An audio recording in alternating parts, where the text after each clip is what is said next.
নমস্কার, আমি মৌসুমি। আজ হাতের অ্যাকুপ্রেশারের আমি অনেক ভিডিও বানিয়েছি।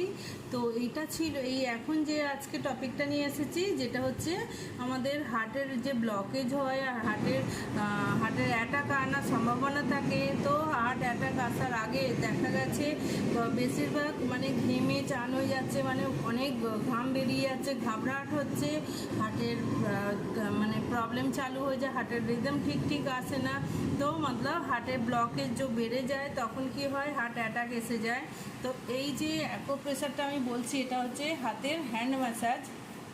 এইটা মাসাজ যখন আমরা খুব রগড়ে করি, তাহলে আমাদের ব্লক অ্যার্টারি হার্টের ব্লক অ্যার্টারি পুরো খুলে যায়, তাহলে হার্টের কোনো ব্লক থাকে না আর হার্ট ভালো থাকে। তো এইটা হচ্ছে আমাদের হ্যান্ড ম্যাসাজ। এইখানটা আমরা যদি নিয়মিত রূপে ম্যাসাজ করি তাহলে আমাদের হার্ট ভালো থাকে। এটাই ছিল আমার জানকারি। ভিডিও ভালো লাগলে লাইক করবেন, কমেন্ট করবেন, সাবস্ক্রাইব করে রাখবেন আর শেয়ার করবেন। তাহলে আমি সমাপ্ত করছি। নমস্কার।